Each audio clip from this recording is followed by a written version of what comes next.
नमस्कार। ये जो रिजर्वेशन का मामला है, एससी एसटी रिजर्वेशन का मामला, ये इस सरकार के गले में नाग सांप की तरह लपेटता जा रहा है। अब या तो ये विष पीना पड़ेगा इनको, या ये उस विष से मरेंगे। ये मैं क्यों कह रहा हूं? क्योंकि अब सुप्रीम कोर्ट ने एक फैसला दिया है। अभी मतलब ये जो क्रीमी लेयर की आग ठंडी नहीं हुई थी, 21 अगस्त को भारतवर्ष बंद हुआ और दुनिया भर के तमाशे हुए।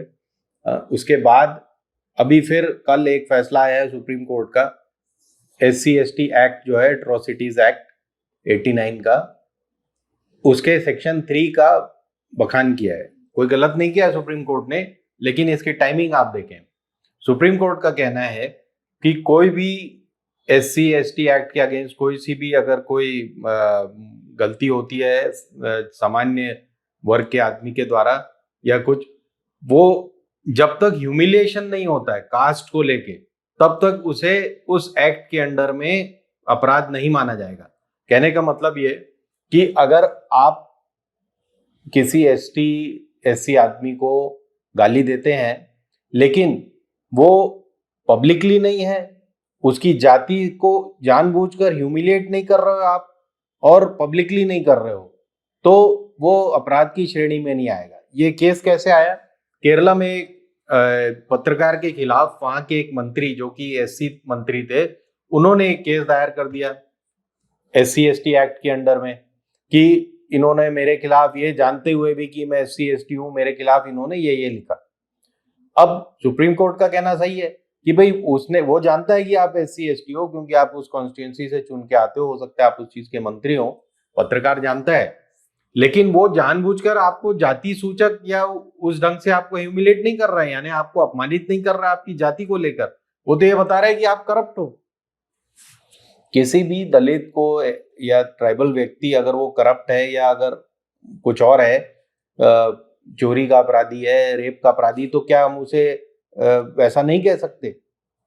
सुप्रीम कोर्ट का कहना सिर्फ यह है कि जब तक आप ह्यूमिलिएशन, जो सेक्शन 3 कहता है कि अगर आप ह्यूमिलेट नहीं कर रहे हो किसी को उसकी जाति को लेकर, तो ये सेक्शन 3 लागू नहीं होता है। अब 21 को देखें क्या हुआ था।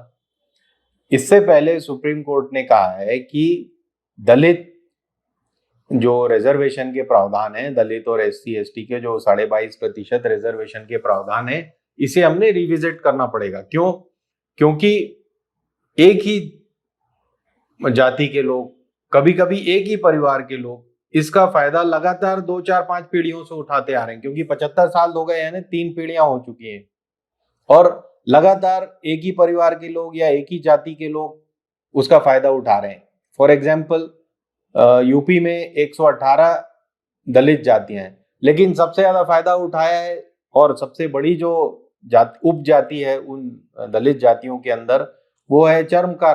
तो सबसे ज्यादा फायदा उठा रहे हैं जाटव, यानी 56% जाटव हैं, तो वो इस पूरे रिजर्वेशन का फायदा वो उठा ले रहे हैं, जबकि बाकी 117 जातियां उतना फायदा नहीं ले पा रही हैं। इसी तरह एसटी में मीणाओं का एग्जाम्पल है कि राजस्थान के मीणा लगातार आईएएस और कस्टम्स और सब में चुनते जा रहे हैं, उनके परिवार के लोग, थर्ड जनरेशन आ चुका है जो अब वेरियस तरीकों से रिजर्वेशन का फायदा उठा रहे हैं।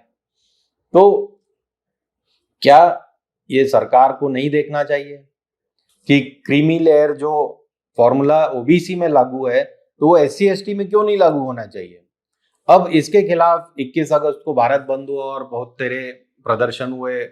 जहां जहां छोटे मोटे इलेक्शन आने वाले हैं, पंचायत के हों या जैसे महाराष्ट्र में और झारखंड और कश्मीर वगैरह में असेंबली के इलेक्शन आने, तो ये एक माहौल होता है मतलब अपने पक्ष या विपक्ष में बनाने का। तो ये 21 अगस्त को इसके ऊपर बड़ी जोरदार बैठकें हुई, बहुत जोरदार जुलूस उलूस निकले। लेकिन भले आदमियों, आप खुद समझो, इस का विरोध यानी क्रीमी लेयर का विरोध कौन करेगा? जो क्रीमी लेयर में है, जो इसका फायदा ले चुका है, जो लगातार इसका फायदा उठाना चाहता है, वही तो विरोध करेगा। जो नहीं पाया है उसके खिलाफ क्या है इसमें? सुप्रीम कोर्ट थोड़ी कह रहा है या सर अभी तक सरकार भी नहीं कह रही है कि हम बंद कर देंगे रिजर्वेशन, फला तारीख से बंद कर देंगे, ऐसा तो नहीं कह रहे। वो कह रहे हैं कि भाई ये 118 जातियों को मिलना है, सबको मिलेगा, लेकिन जो ऊपर ऊपर पा चुके हैं उनको नहीं मिलना चाहिए, नीचे वालों को थोड़ी। लेकिन प्रदर्शन में कौन शामिल है? नीचे वाले शामिल है। मतलब अपनी ही सब सेक्ट, अपने ही जातियों के जो फायदा उठा चुके हैं उन्हीं का आप सपोर्ट कर रहे हो अपने ही नुकसान के लिए। तो जब आप अपना नुकसान फायदा नहीं समझ रहे हो तो फिर बाकी की बातें तो करना छोड़े अपन। तो अब और थोड़ा पीछे जाते हैं। बिहार इलेक्शन के पहले, जो 2015 का बिहार इलेक्शन था, उसके पहले मोहन भागवत जी ने ये इशू उठाया था कि अब रिजर्वेशन को बंद कर देना चाहिए और बहुत फायदा हो चुका, 75 साल हो चुके। उनका कहना भी कुछ हद तक सही था। क्यों? क्योंकि जब रिजर्वेशन की बात आई थी तो बाबा साहब अम्बेडकर ने भी कहा था कि कुछ सालों तक इस रिजर्वेशन की हमें जरूरत है, जब तक कि उत्थान नहीं हो जाता। तो उत्थान कैसे होगा? जब ऊपर वाले ही सब जलेबी खा जाएंगे तो नीचे वालों को उत्थान कैसे होगा? इसके लिए हर 10 साल में SC ST रिजर्वेशन को दोबारा से रिविजिट करके दोबारा से उसको प्रावधानित करना है। ऐसा प्रावधान उन्होंने किया था कि हर 10 साल में हम इसे रिवाइज करेंगे। यानी 50 में अगर रिजर्वेशन किया तो 1960 में उसको रिवाइज किया गया, फिर 70, 80, 90, ऐसे हर दशक में एक बार उसको रिवाइज करना है। क्यों रिवाइज करना है? ये देख करके, ये जान करके कि एम्पिरिकल डाटा जमा करो आप पहले कि कितने वर्गों का उत्थान हो चुका है, कितने SC ST लोग ऊपर आ चुके हैं। इसका एम्पिरिकल डाटा हमने जमा ही नहीं किया है। 2021 में हमने सेंसस ही नहीं किया। इस गवर्नमेंट के दौरान, अब 14 साल हो गए इस गवर्नमेंट को होने वाले हैं, मतलब 2014 से गवर्नमेंट है और आज तक उसने सेंसस ही नहीं किया। तो आपको कैसे पता चलेगा कि कितने SC ST का उत्थान हो चुका है? तो ये मामला यहाँ नहीं रुकेगा। हर बार जब ये केस, किसी न किसी तरह का केस जाएगा सुप्रीम कोर्ट में या डिस्कशन में आएगा मीडिया में और सोशल मीडिया में, तो ये बात बार बार उठेगी। मेरा स्वयं का मानना है कि अब SC ST वर्ग को खुद अंदरूनी एम्पिरिकल डाटा जमा करना चाहिए अपने तौर पे।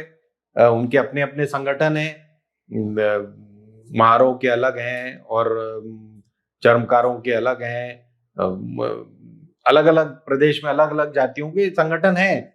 सबको कुछ ना कुछ संगठित होकर कुछ ना कुछ, कहीं लैंड चाहिए, कहीं पे भवन चाहिए, कहीं पे कुछ चाहिए, सब कर रहे हैं। तो वो डाटा भी जमा कर सकते हैं कि हमारी जाति के कितने लोग इस रिजर्वेशन का फायदा उठा चुके हैं और इनका उत्थान हो चुका है। तो उनको अब अपने भाइयों के लिए रिजर्वेशन लेना छोड़ देना चाहिए। तो हो सकता है सेंसस अब 2031 में हो या 27 में हो, कुछ नहीं कहा जा सकता, लेकिन जातियों को स्वयं के लिए, स्वयं के भाइयों के फायदे के लिए, स्वयं के भाई बहनों के उत्थान के लिए ये कदम उठाना चाहिए। धन्यवाद। हिंदुस्तान जिंदाबाद।